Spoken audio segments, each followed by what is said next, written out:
উর্দু আমাদের আলোচনা প্রসঙ্গ উৎকণ্ঠায় ভজন।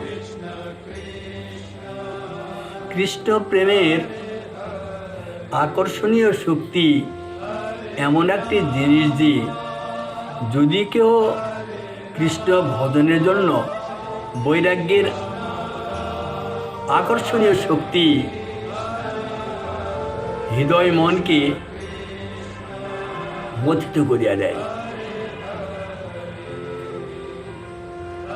পৃথিবীর এমন কোনো শক্তি নেই যে তার চলার পথে গতিরোধ করে। যেমন নদী সমুদ্রাভিমুখে যখন দুর্বার গতিতে যাত্রা করে সিন্ধুর সঙ্গে মিলনের জন্য, তখন তার সামনে বালির বাঁধ দিয়ে যেমন আটক করা যায় না, তদ্রূপ এই প্রসঙ্গে আমরা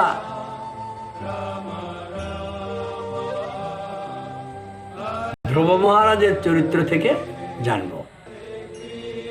এর পূর্বেই একটি ছোট্ট গল্প।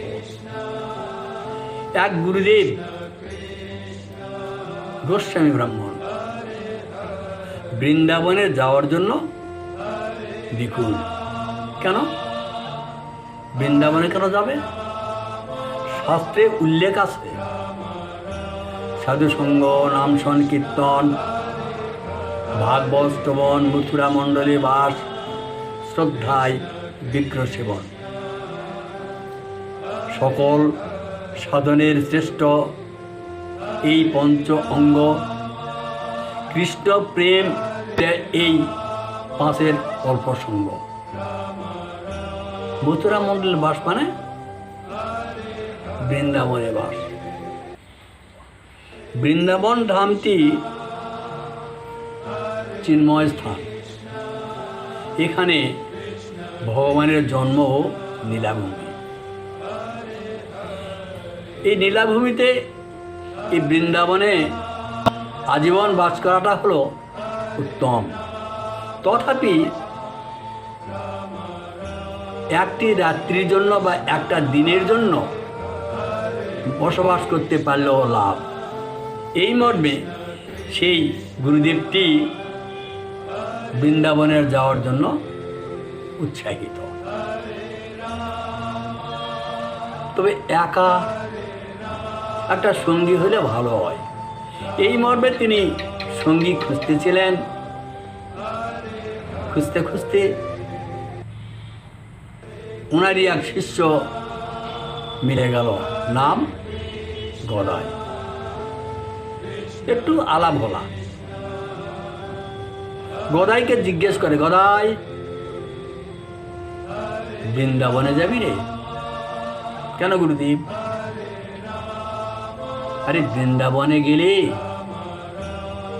ভগবান কৃষ্ণকে দর্শন করতে পারবি, আর এই কৃষ্ণকে দর্শন করলে জন্ম জন্মান্তরে পাপ ক্ষয় হয়ে যায়। যাব যাব গুরুদেব, যাব, ভগবান দর্শন পাবো তো যাব। সঙ্গে মিলে গেল। একদিন গুরু শিষ্য মিলে জয় রাধে বলে রাধা নাম জপ করতে করতে ব্রজের পথে রওনা হলেন। দীর্ঘ কয়েকদিন পথ চলার পর বৃন্দাবনে পৌঁছে গেলেন সন্ধ্যার পূর্ব মুহূর্তে। গুরুদেব বলছে, গদাই শয্যা পাত্রে হাত মুখ চোখ একটু ধোয়ে নিয়ে পানাহার করি, শরীরটা বড় ক্লান্ত। গদাই বলছে, এ কি গুরুদেব, বৃন্দাবনে এলুম, ভগবান দর্শন না করেই খাবো? আচ্ছা গুরুদেব, ভগবান এখন কি করছে? গুরুদেব বললেন, বৈকাল বেলা তো ফিরাগষ্টকে কেন্দ্র করে বললেন, আরে ভগবান এখন ধেনুবৎস রাখালগণকে সঙ্গে করে নিয়ে বংশীর ধ্বনি করতে করতে মা যশোমতীর কোলে ফিরে আসতেছে। গুরুদেব, আমি একটু দেখে আসি বলি দৌড়ে চলে গেলেন। গুরুদেব চিন্তায় করলেন, হায় রে, অপরিচিত জায়গা, আলা ভোলা ছেলে, না জানি কিছু হয়, ওর পিতা মাতাকে কি দিয়ে বুঝ দেব। এই চিন্তায় গুরুদেব পাগল হয়ে গেলেন। এর ভিতরে গদাই দৌড়ে গিয়ে বন থেকে বনান্তরে ঊর্ধ্ব নয়নে দেখছেন কোথায় ভগবান ধেনুবৎস নিয়ে কোথায় বংশীর ধ্বনি করতে করতে আসতেছে। সমস্ত রাত্রি আহার নিদ্রা ত্যাগ করে তিনি খুঁজতেছিলেন। এদিকে ভক্তবৎসল ভগবান ভক্তের এই আকুল উৎকণ্ঠা দর্শন করে স্থির থাকতে পারলেন না। এক সময় ধেনুবৎস সঙ্গে করে নিয়ে রাখালগণ সহ বংশীর ধ্বনি করতে করতে পাঁচনি হাতে হই হই করে গদায়ের পায়ে দিয়ে চলে যাচ্ছে। গদাই আরাধ্য ভগবানকে দর্শন করি চরণে লুটিয়ে পড়লেন। নয়ন জলে চরণ ধৌত করে দিলেন। ধুলায় ধূসরি সমস্ত অঙ্গ মেখে শেষ রাত্রির দিকে গুরুদেবের কাছে ফিরে আসলেন। গুরুদেবের চরণ ধরে বলতে লাগলেন, গুরুদেব, আমার বড় ভাগ্য, তোমার সঙ্গ ধরে এসেছিলাম বলি আজ ভগবানকে দর্শন করলাম। ভগবানকে দর্শন করেছে, সান্ত্বনা দিবার জায়গা পেল না। এই ওই যে তোর খাবার খেয়ে শো, ভগবান দেখছে। গদাই খেয়ে দিয়ে শুয়ে বললেন, যে কয়েকদিন বৃন্দাবনে ছিলেন সেই কয়েকদিন গুরুদেব মন্দিরে মন্দিরে বিগ্রহ দর্শন করলেন,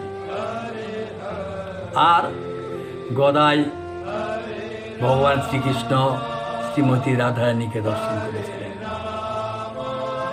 বেশ কিছুদিন অতীত হলে একদিন গুরুদেব বলেন, গদাই, বেশ কয়েকদিন হলো রে আমাদের ব্রজে আসা, বৃন্দাবনে আসা, কালকে বাড়ির পথে রওনা হই। গদাই বলতে শুরু করলেন, গুরুদেব, রাধারানীর চরণের নুপুরটি এইরকম, পরনের কাপড়টি এই বর্ণের, ভগবানের বাঁশিটি এইরকম। গুরুদেব বলছেন, আরে তোকে কে বললো রে? কেন গুরুদেব বলবে কি, আমি দেখলাম। গুরুদেব আশ্চর্য হয়ে গেলেন, অবাক হয়ে গেলেন। দেখি রাত্রিতে শ্রীমতী রাধারানী স্বপ্ন দেখাচ্ছেন। গুরুদেব, এ জন্মে আর তোমার দর্শন হলো না, তবে গদাই যদি কৃপা করে তাহলে কোনো না কোনো জন্মে দর্শন পাবে। কৃষ্ণ কৃপা জগৎময়, সাধুগুরু বৈষ্ণবের কৃপা কোনো ভাগ্যবান ভাগ্যবতী হয়। এখন একটা প্রশ্ন, গদাই কোন সাধন ভজনের ফলে ভগবানকে দর্শন করতে পারল? মহাজন বলছে, গুরুর প্রতি, গুরুদেবের প্রতি অচলা ভক্তি আর গুরু বাক্যে দৃঢ় বিশ্বাস।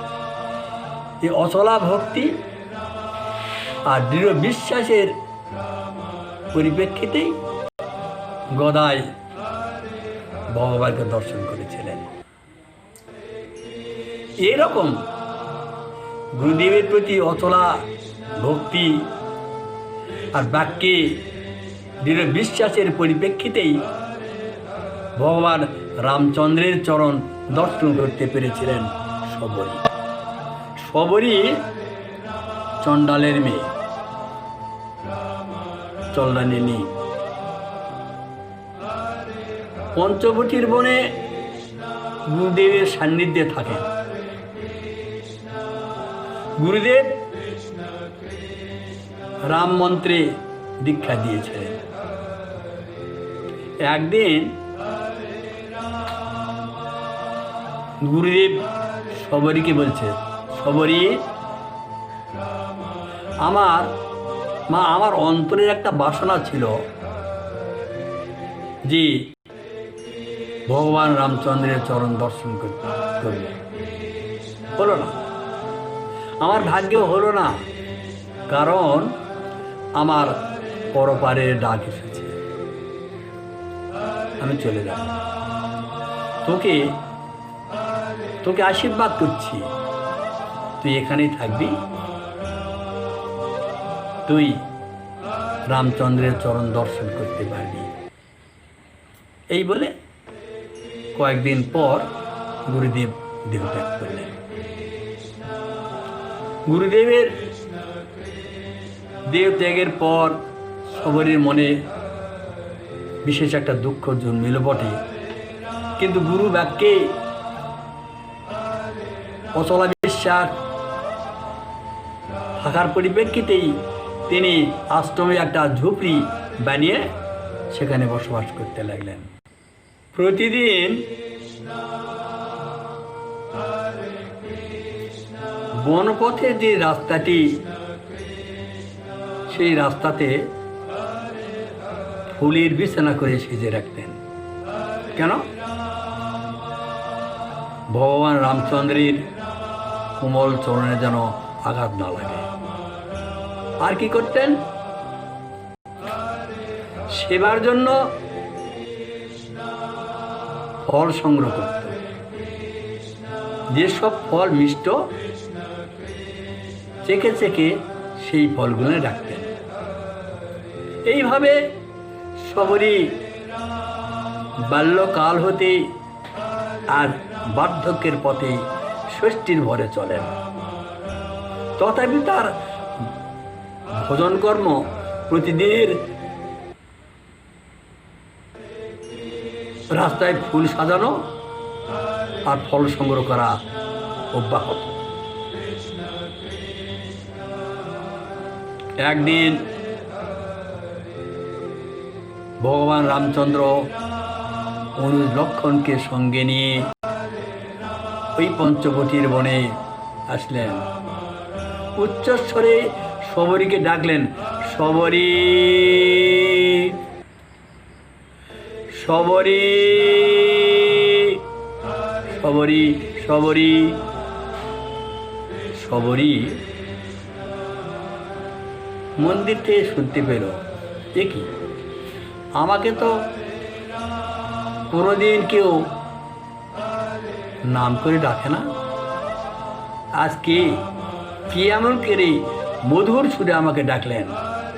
তড়িৎ গতিতে বের হয়ে এসে দেখেন তারই সাধনার ধন, আরাধ্য বস্তু ভগবান রামচন্দ্র অনুজ লক্ষণ সহ সামনে দণ্ডায়মান।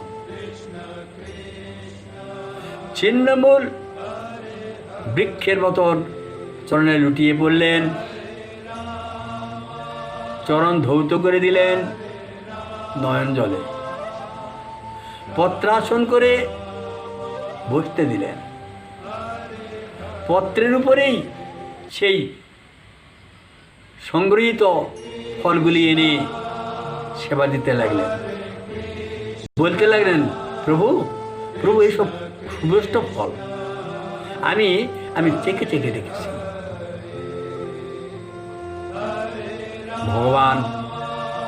ভক্তির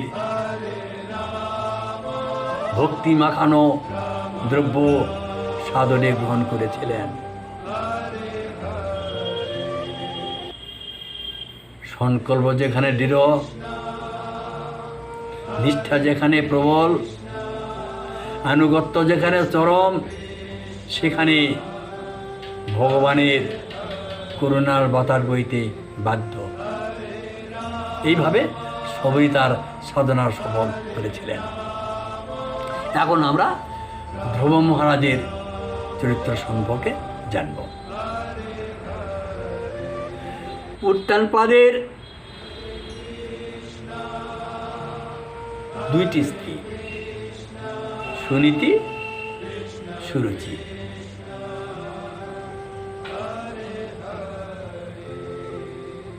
রাজা উত্তানপাদ ছোট রানীকেই নিয়ে ঘর সংসার করেন, বড় রানীকে বৈবাটিতে রাখেন। বড় রানী সুনীতি ভক্তিমতী মেয়ে, স্বামী সুখী সুখী, এটাই তিনি শান্তি বোধ করেন। ভাগ্যের কি পরিহাস, হঠাৎ একদিন সুনীতির ভাগ্যের কাছে দুঃখের অন্ধকারের ছায়া নেমে এলো। ছোট রানী সুরুচি বায়না ধরে বসলেন, মহারাজ, বড় রানী সতিনীকে নির্বাসন অর্থাৎ বনবাস না দিলেই আমি প্রাণে বাঁচতে পারবো না, আত্মহত্যা করব। এই কথা শ্রবণ করে রাজার মাথায় যেন আকাশ ভেঙে পড়ল। একদিকে কলঙ্কের বোঝা, অপরদিকে নারী হত্যার মহাপাপ। রাজা কিংকর্তব্য বিমূঢ় হয়ে গেলেন। পরে স্থির করলেন বড় রানীকে নির্বাসনে দিব। এ মর্মে রাজভৃত্যকে ডেকে বনমাঝে একটি কুঠির বানায় দিলেন। তারপর দাসীর মাধ্যমে বড় রানীকে বনবাসে পাঠালেন। বড় রানী সুনীতির বুক ফাটা ক্রন্দনে বৃক্ষের পাতা ঝরে পড়তে লাগল, কিন্তু কোনো উপায় নেই। রাজাদের বড় রানী সুনীতিকে বনবাস দিয়ে আসলে বড় রানী বিকুল হয়ে উচ্চ স্বরে কাঁদতে শুরু করলেন। ক্রন্দন ধ্বনি শ্রবণ করি বনবাসী যারা ছিলেন তারা ছুটে এলেন। সমস্ত আদ্যপান্ত কাহিনী শ্রবণ করে বললেন, মা, রানীমা, আমরা পাশেই আছি, সুখে দুঃখে ভালোবাসার হাত বাড়িয়ে দেব। বড় রানী বনবাসেই রইলেন। নিয়তির নির্বন্ধ, কোনোদিন খণ্ডন হয় না। রাজার অন্তরে বাসনা জাগল, আমি মৃগয়ায় যাব। সৈন্য সামন্ত অস্ত্র শস্ত্র সঙ্গে নিয়ে মৃগয়ায় গেলেন। অনেক মৃগই শিকার করেছিলেন, কিন্তু দৈবাত একটি মৃগকে লক্ষ্য করি সকলের অলক্ষ্যে মৃগের পিছনে পিছনে ছুটলেন রাজা একা। অল্প সময়ের মধ্যেই গভীর বনে প্রবেশ করলেন। মৃগ কোথায় বিলীন হয়ে গেল। রাজা দেখলেন পশ্চিম আকাশে মেঘ, তড়িৎ গতিতে ঝড় বৃষ্টি বজ্রপাত শুরু হলো। রাজার প্রাণে বাঁচা দায়। এই মতন সংকট সময়ে রাজা স্থির করলেন, কোথাও কি একটু সাময়িকের জন্য আশ্রয় পাবো না? অদূরে লক্ষ্য করলেন প্রদীপের আলো ক্ষীণ জ্বলতেছে মিটমিট করে। ওই আলোকে কেন্দ্র করে আশ্রমে গিয়ে আশ্রমবাসী মনে করে আশ্রয় প্রার্থনার জন্য সাড়া দিলেন। কে আস কুটিরি, আমি বড় বিপদগ্রস্ত, আমাকে একটু আশ্রয় দিবে? স্বামীর কণ্ঠস্বর শ্রবণ করি সুনীতি কুটিরের দরজা খুলে বের হয়ে এলেন। চারি চোখের মিলন হলো। রাজা বিষাদানলে দগ্ধীভূত হতে লাগলেন। মনে মনে চিন্তা করছেন, আইরে, আমার এই পশুর পৈশাচিকতা আচরণ বিধি কোনোদিন মেনে নিতে পারে না। এক সময়ে রানী হাত ধরে কুটিরে প্রবেশ করালেন। মহারাজ,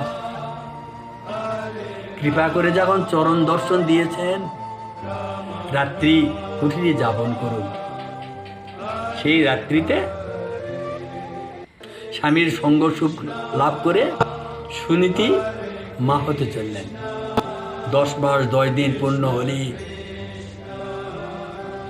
শুভ দিনে শুভক্ষণে সুনীতি প্রসব করলেন। বনবাসী প্রতিবেশীগণ সন্তানটির নাম রাখলেন ধ্রুব।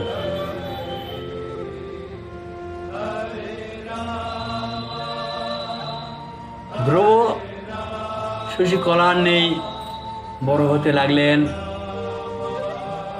বনবাসী বালকদের সঙ্গেই খেলাধুলা করেন। একদিন বালক বন্ধুগণ ধ্রুবকে জিজ্ঞেস করেছিলেন, ধ্রুব, তোর পিতৃ পরিচয় কী রে? ধ্রুব মার কাছে জেনে তিনি বলেছিলেন, এই দেশের রাজ্যেশ্বর যিনি, তিনি আমার পিতা। একদিন বালক বন্ধুগণ রাজার সঙ্গে দর্শন করতে নিয়ে যান।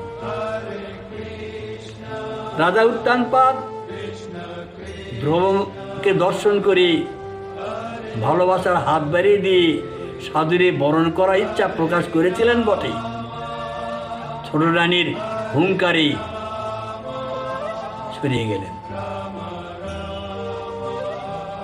ছোট রানী সুরচি ধ্রুবকে বানাঘাতে জর্জরিত করতে লাগলেন।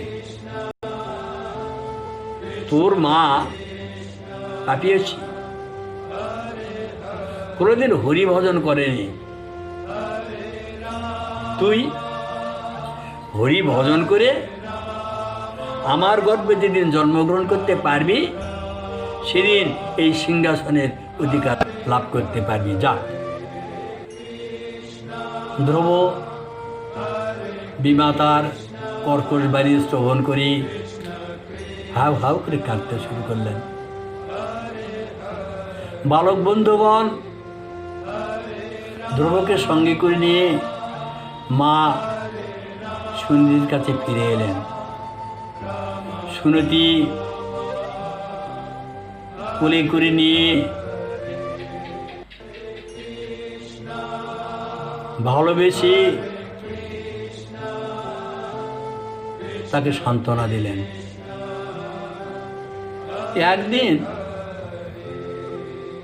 ধ্রুব মাকে জিজ্ঞাসা করেছিলেন, মা, পদ্মপলাশ লোচন হরি কে? উনি কোথায় থাকেন? মা উত্তর দিলেন, পুত্র পদ্মপলাশ রসুন হরি বিপদ ভঞ্জনকারী মধুসূদন, উনি ভগবান, উনি যত্র তত্রই থাকেন, আমাদের এই বনমাঝেও আছেন। ধ্রুব সংকল্প করলেন, আমি আমি এই ভগবানকে খুঁজে বের করব। একদিন গভীর রাত্রিতে মাকে ঘুমন্ত অবস্থায় রেখে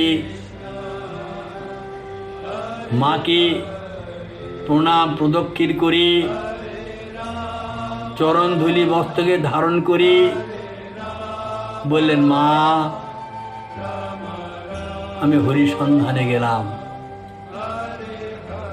হরিকে খুঁজে বের করতে পারলেই আমি ফিরে আসব, নইলে এই দর্শনই আমার শেষ দর্শন।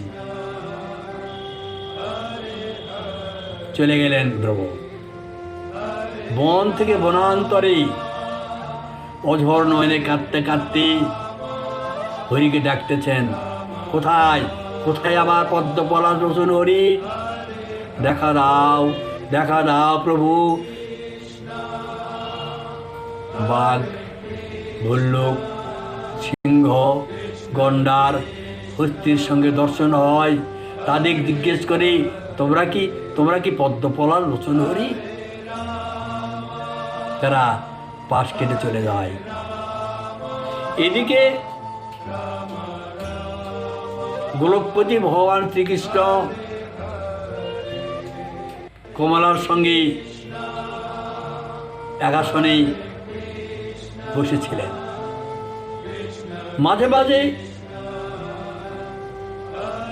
হরির বিচলিত ভাব দর্শন করে কমলা জিজ্ঞাসা করেন, প্রভু আপনাকে বিচলিত দেখছি কেন? কমলা, উত্তান পাড়ে রাখতে ছেড়ে 5 বছর বয়স আমাকে দর্শন করার নিমিত্তে মধুবনে কেঁদে বেড়াচ্ছেন। ওই দেখো। কমলা মধুবনে দর্শন করে দেখলেন সত্যি। তখন জিজ্ঞাসা করলেন, দর্শন দিচ্ছ না কেন? কমলা, এখন তার মন্ত্র হয়নি। ও, মন্ত্র হয়নি বলি তুমি দর্শন দাওনি? তোমরা পুরুষ জাতিরা বড় নিষ্ঠুর গো।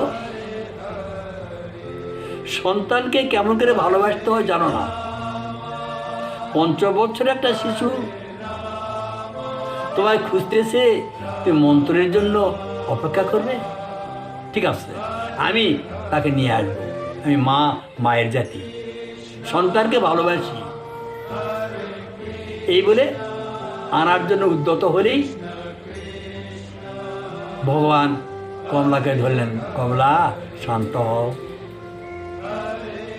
যখন ওর মার কাছ থেকে বিদায় হয় তখন হতেই আমি তার রক্ষণাবেক্ষণের দায়িত্ব গ্রহণ করেছি, কোনো ক্ষতি হবে না, শান্ত হও। নারদকে খবর দিয়েছি, নারদ এসে তাকে মন্ত্র দিলেই আমি দর্শন করব। তুমি কি পদ্মপলাশ লোচন হরি? নারদ বললেন, না, আমি পদ্মপলাশ লোচন হরি নয়। ধ্রুব বলছেন, তুমি পদ্মপলাশ লোচন হরি যখন নয়, তাহলে বনমাঝে কেন? আমার মা বলেছেন এই বনমাঝে হরি থাকেন, তুমি বনমাঝে কেন? যাও, তোমার দরকার নেই, আমি পদ্মপলাশ লোচন হরিকে খুঁজতেছি। এই বলে দেবর্ষিপাদ নারদকে ত্যাগ করে তিনি আবার চলতে শুরু করলেন। নারদ তার পিছনে পিছনে অনুগমন হলেন। নারদ ধ্রুবকে বলছেন, ধ্রুব শোনো শোনো, এইভাবে খুঁজলে তুমি হরি পাবে না। পাবার পথ প্রণালী আমি দেখাই দিই। তিনি শান্ত হলেন, তার পরামর্শ শুনতে আগ্রহী হলেন।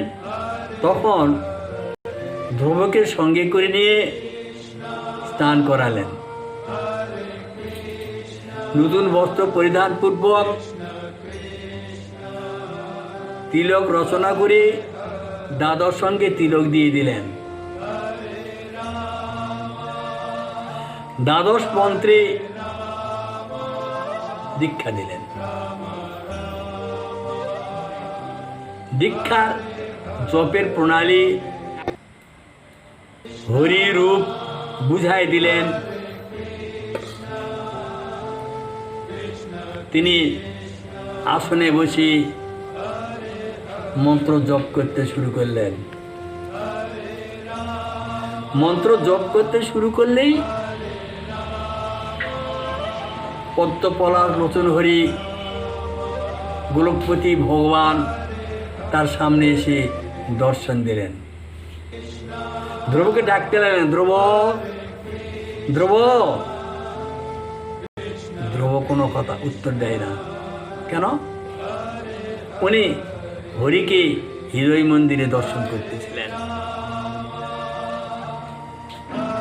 হরি বুঝতে পেরে হৃদয়তে দেখে যখনই বের হয়ে এলেন, তখন তিনি চমকে উঠে তাকালেন, আমার হরি কোথায় হারায় গেল। সামনে দেখে হরি। হরিকে দর্শন করে প্রণাম করলেন, স্তব করতে লাগলেন। হরি সন্তুষ্ট হয়ে ধ্রুবকে বললেন, ধ্রুব, তোমার স্তবে তুষ্ট হয়েছে, তুমি বর প্রার্থনা করো, তোমাকে আমি বর দেব। প্রভু, তোমাকে দর্শন পেলে আর বরের প্রয়োজন হয় না। না না ধ্রুব, তা তো নয়। তুমি তো পিতৃসিংহাসন লাভের জন্য এই বনমাঝে এসেছ।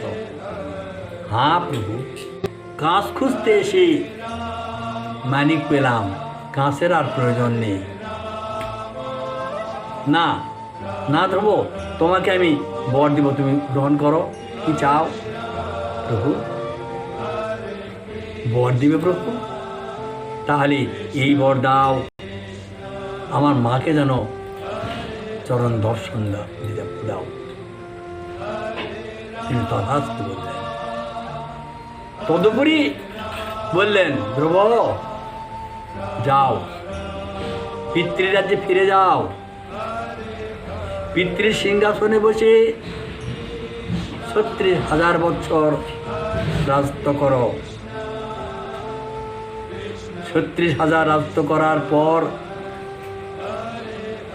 তোমাকে ধ্রুবলোকে স্থান দেওয়া হবে। যাও। ভগবানের আদেশ মাথায় শিরে ধার্য করি রাজ্যে ফিরে এলেন। পিতা মাতা সকলেই তাকে সাদরে বরণ করে নিলেন। অভিষেক করে রাজ সিংহাসনে বসালেন। 36,000 বছর তিনি রাজত্ব করলেন, বিবাহ করলেন। তিনার 2টি স্ত্রী, সন্তানের জনক হলেন। 36,000 রাজত্ব করার পর রাজ্যের সমস্ত দায় দায়িত্ব পুত্রের হাতে অর্পণ করে তিনি সাধনার জন্য বদরিক আশ্রমে গেলেন।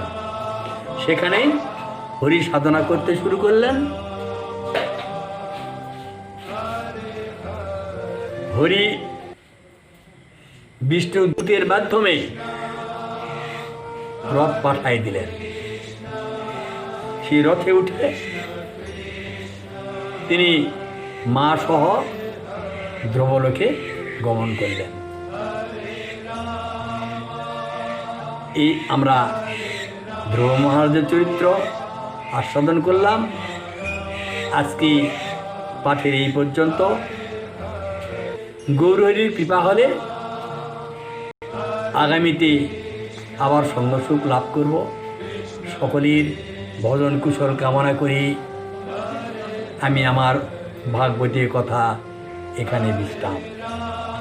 হরে কৃষ্ণ কৃষ্ণ কৃষ্ণ হরে হরে, হরে রাম রাম রাম হরে হরে। গৌর হরি গৌর।